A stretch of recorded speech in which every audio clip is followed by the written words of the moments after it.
I'm giving you tips on how to customize your rental or your apartment and keep your security deposit.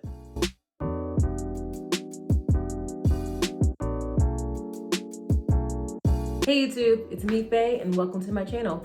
Here you'll find tips and tricks to help create and curate the spaces you love. So I got a great response from my room renovation video. You can find it on the annotation bar right here. So a lot of people loved my room renovations I did, but they had questions about how to do it in a rental space.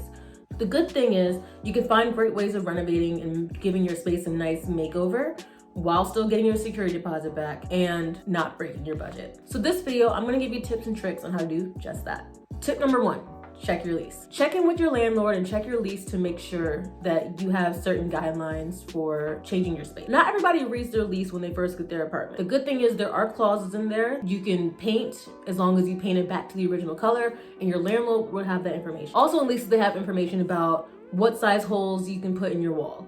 So I know in order to get your security deposit back, for a lot of places you cannot have a hole that's more than 3/16 of an inch in diameter. That means it has to be less than 1/4 of an inch in diameter.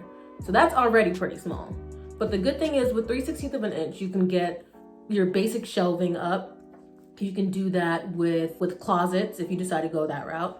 And for bathroom shelving, you can do that too. There are also ways of doing that without putting any holes up, and that's gonna be tip number 2. Peel and stick is your friend most times. So everyone knows about command hooks.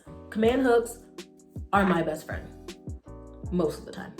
When I was in school, I used command hooks to put up all of these like hexagonal tiles. I would use it for my dry erase calendar.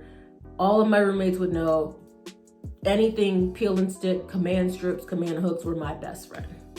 Until it was time to take it off. Command strips have an issue of peeling off the paint. But the great news is your landlord's gonna be painting over all that stuff anyway. So just like, no one needs to know. But in all seriousness, command strips are really great for temporary hangings of things. I know I like to put like hangings of pictures or wall art. So what I love about command hooks is they come in a lot of colors. You can do transparent, you can get white, you can get black. I think you can also get like the brushed nickel or chrome, so you can match it to whatever vibe you're going for. But if you don't want to do that, you can also do shelving. So the great thing is peel and stick not only works for hanging things, you can also use it for wallpaper, you can use it for floor tiles, you can use it for countertops. Contact paper and removable wallpaper are huge hacks for doing paint temporarily. My marble wall that I did for my room, you can find wallpaper and just cut it to size, measure out the wall, the length and the height. For there, you'll get the area that you need for it. Usually it'll take about 3 to 4 rolls of it, and they are a little bit more expensive. On an average, a roll of wallpaper is about like $35 on the low end. You might be able to find some things, and I'll put some websites below for some of my favorite removable wallpaper sources. But that is one way that you can transform your space.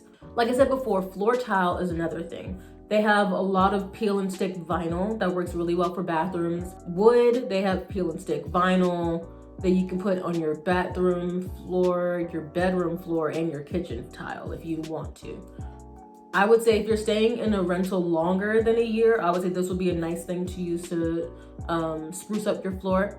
If you don't want to go that route, rugs are your best friend, and you can spruce up any living space with a nice cool rug. Tip number 3, space-saving furniture. So what I love about space-saving furniture is that you can use it as storage as well as a focal point for your styling of your room. So what I love are the tables that like flip up, and so you can have an eating tray, and then you can put like your books and stuff down there when you're studying, or when you're eating, you can just lift it up, prop your laptop on it, watch your shows or whatever. What I also love are like ottomans. Like they're good as footrests. You can also put some things that you don't necessarily want on display when you have guests or company come over. And those come in multiple styles. So you can definitely find one that fits your aesthetic. What I also love is that all of these pieces, they're so easy to find. Usually I find things on Nextdoor, IKEA, Walmart, Lowe's and Home Depot actually have really good deals on furniture. I feel like a lot of people only go for like home renovation stuff, but they have some really nice furniture. I go on Etsy if I want like something custom, really nice. There are also sources that you can get them ethically. If you don't want to purchase your furniture, that brings me to tip number 4, rent. What I love in this day and age is that you can rent and lease furniture. A lot of people are worried about the cost of all of these things because furniture is expensive. When I found out how much rugs cost, I was like, what is that? What is this? Like, what is this? A lot of sites now are leaning more towards the leasing and renting option because people know they don't want to stay at places for long periods of time. It's good for people who change their mind and their style often. You're not tied down and committed to one thing. A couple of places that I love include Castle One, Inhabitor, Court, Feather, Brook, Mobley, and Encase. And I'll also put those in the description box below. So with these websites, most of them will have a style quiz. I'll actually do a video coming up of the different styles of furniture and design and architecture. But you'll take a style quiz. From there, they'll give you a couple options of the different furniture pieces that you select and filter out. You give them a price range, and then you can either sign up for a subscription or membership for that service, which usually will give you even a bigger discount, or you can just do like a guest option. You'll pay either a fraction of the price or the full price, but you'll pay it in a number of months.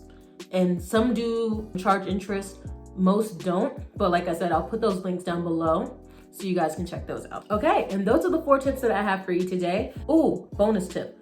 If you do somehow get scratches or dents or holes in your wall, most patching kits you can get from your local hardware store come with everything that you need in them. They'll have the putty or the plaster. They have the knife, the spatula and putty knife, and they sometimes even have the mesh or plastic screen that you need to smooth that surface over. Oh, I think most of them also come with sandpaper too. But the good thing is all the instructions are there that you need to patch your wall.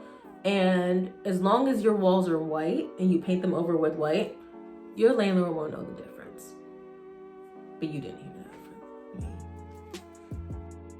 If you had tips and tricks that you've learned while living in a rental, go ahead and put them in the comments down below. It would be fun to have a conversation and leave those tips for people who are just starting out that process. If you enjoyed this video and found the information helpful, go ahead and press that like button. If you want to see and hear about more tips and tricks as well as design DIYs to help you create and curate the spaces you love, go ahead and press the subscribe button, share this video with a friend, and I'll see you next time.